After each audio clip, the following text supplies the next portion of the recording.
Bonjour à tous. La popularité des idées de gauche croît chaque année dans le monde entier. Et en effet, si l'on considère la stratification de la société selon les revenus d'un simple point de vue logique, un fort sentiment d'injustice apparaît. Pourquoi certains obtiennent-ils tout et d'autres rien? La bourgeoisie. Comment est-ce possible? Des millionnaires naviguent sur leur propre yacht, tandis que des gens ordinaires sont contraints de vivre à crédit, en quête d'une opportunité de joindre les deux bouts? Injustice. Haine. Rejet et désir de tout changer, de tout bouleverser.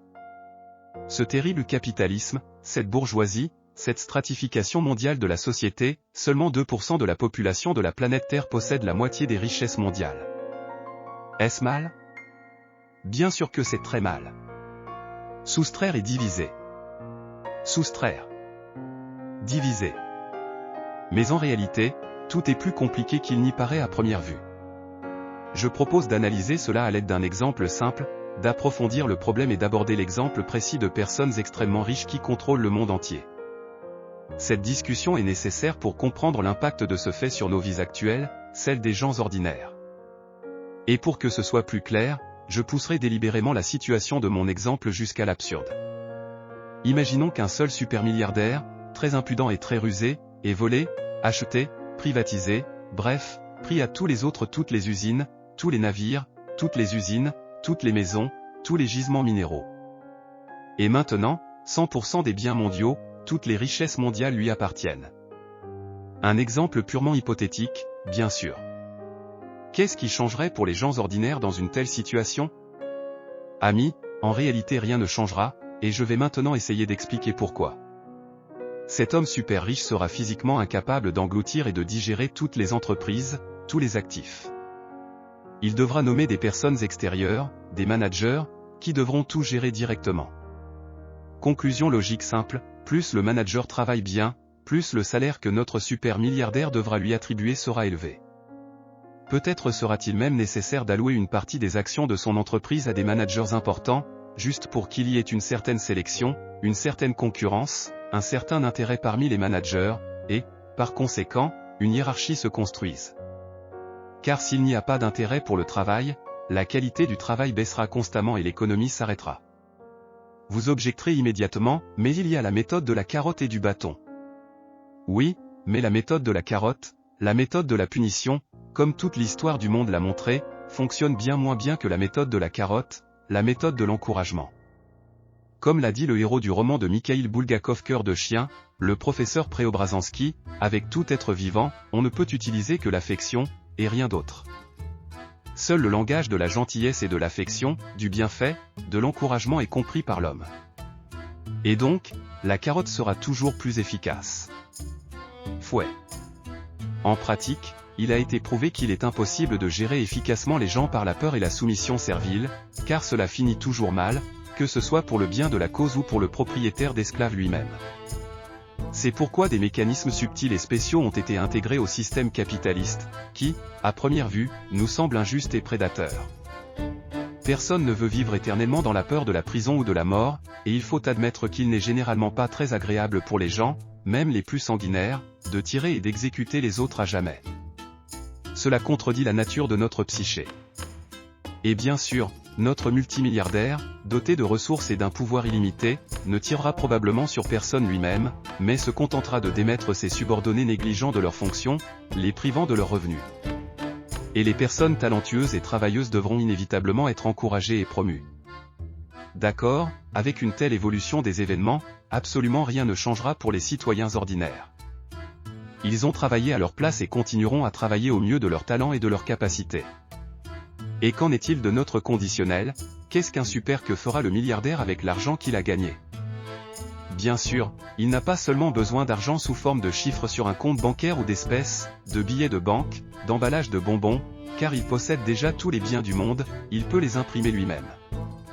Et tous les bénéfices supplémentaires seront, d'une manière ou d'une autre, simplement logiquement, investis soit dans de nouvelles productions, dans de nouvelles entreprises, ce qui créera inévitablement de nouveaux emplois.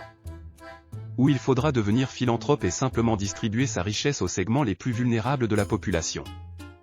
En fait, c'est ce que font la plupart des vrais milliardaires, bourgeois, requins capitalistes. Ils donnent simplement leur fortune à des œuvres caritatives, la donnent à d'autres personnes. Presque tout le monde le fait, Bill Gates, Warren Buffett, Elon Musk et bien d'autres. Personne n'emporte rien avec lui dans la tombe, et généralement seules de petites miettes sont transmises par héritage, afin de ne pas ruiner la vie des héritiers, en les tentant avec d'énormes fortunes. Tout le capital restant dans ce système capitaliste injuste est restitué aux citoyens ordinaires d'une manière ou d'une autre. Rares sont ceux qui critiquent le capitalisme qui y pensent.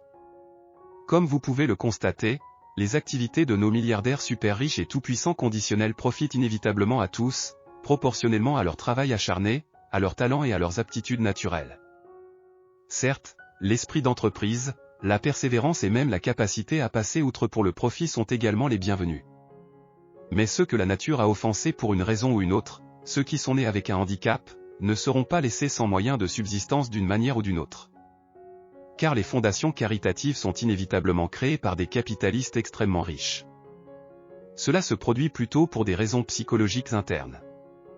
Il est impossible d'exploiter le travail d'un travailleur ordinaire toute sa vie sans ressentir les habituels remords, malaise psychologique et sens du devoir envers les autres.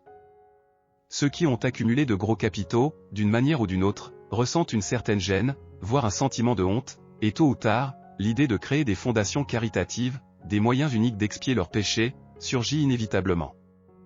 Mais on m'objectera à juste titre, puisqu'il est un super milliardaire, il voudra inévitablement consacrer une partie de son argent à ses propres dépenses de luxe.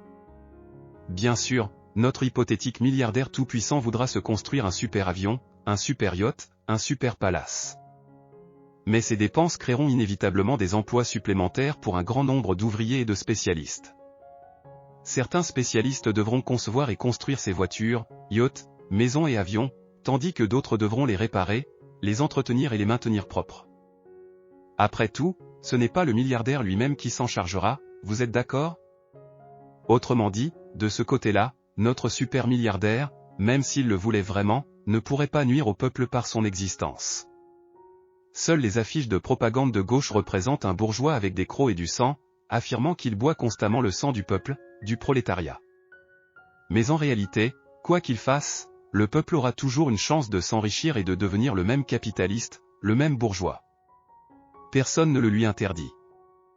Et si nous acceptons cette logique, quelqu'un, même très riche, pourrait-il nous gêner? La réponse est sans équivoque, non. Un milliardaire n'a pas 3 vies, il n'a pas 3 estomacs ni 3 gosiers pour absorber ses revenus pour 3 ou 10 personnes. De plus, il devra inévitablement s'occuper du peuple, de son logement, de ses soins médicaux, de son éducation, de ses jardins d'enfants et de ses écoles durant sa vie bien nourrie. Eh bien, tout simplement parce que le peuple ne décide pas soudainement d'organiser une révolution inattendue pour lui ou de le gueuler dans une ruelle étroite, raccourcissant ainsi considérablement sa vie déjà courte. On peut bien sûr se protéger du peuple avec des gardes du corps et de hautes clôtures, mais si trop de citoyens sont insatisfaits de leur vie, aucun garde du corps, croyez-moi, ne vous sauvera, au contraire, ils participeront volontiers à l'exécution démonstrative de leur ancien dirigeant. L'histoire a connu de nombreux exemples de ce genre. Autrement dit, il faudra inévitablement s'occuper des gens ordinaires de toute façon. Mais comme ce n'est pas une tâche facile, et que les gens sont des créatures pour qui tout n'est jamais suffisant, alors notre super milliardaire devra inévitablement donner beaucoup aux autres, payer beaucoup d'impôts. Sinon, ils le traîneront à l'échafaud. Ils devront créer un appareil bureaucratique, de nombreux fonctionnaires qui, si quelque chose arrive, répondront aux gens ordinaires de leurs propres erreurs ou de celles des autres. Ils ont besoin de figures de proue qui attireront l'attention et la haine de la foule en colère. Mais en réalité, comme vous le comprenez, il n'existe pas un seul super milliardaire, nous l'avons bien sûr simplement inventé. Mais il existe de nombreux capitalistes partout dans le monde, une couche de 5 ou 10% de la population qui a obtenu le plus de succès dans le domaine de la création d'argent et de la préservation de son capital. C'est ainsi que fonctionne le modèle économique capitaliste et c'est en fait le système le plus stable et le plus juste. Pour une raison simple, tout simplement parce que 99,9% de tous les pays du monde ont aujourd'hui un modèle économique capitaliste bourgeois. Et cela signifie que tout le monde en est satisfait aujourd'hui. Actions, obligations, titres, bourse. Même les pays les plus arriérés du monde sont entraînés dans le capitalisme, même ceux qui étaient sous le seuil de pauvreté en raison de leur passion pour les idées de gauche. En même temps, les systèmes politiques peuvent être très différents, mais en économie, un seul système a résisté à l'épreuve de la vie, le système capitaliste. Parce qu'il correspond à la nature de l'homme, à la nomenclature biologique dont le domaine est bien défini. Je vous rappelle qu'Homo sapiens appartient à l'espèce Homo sapiens, à la famille des hominidés, à l'ordre des primates, à la classe des mammifères, au sous-embranchement des vertébrés, à l'embranchement des chordés et au règne des animaux. La mise en pratique de l'égalité universelle entre les animaux est une utopie. Dans la nature vivante, qu'on le veuille ou non, règnent les principes de la compétition, et, comme on le sait, le plus fort survit. Derrière l'image d'un riche bourgeois, que nous détestons tous tant, se cache le reflet d'une justice naturelle cachée. Les personnes les plus rusées, agiles, entreprenantes et actives se révèlent généralement en avance sur les autres. Je donne très souvent un exemple simple, l'histoire du loup et du lièvre. Fait, le loup a rattrapé et mangé le lièvre dans la forêt. Est-ce juste ou non? Du côté du lièvre, cela semble injuste, il a tout simplement perdu la vie.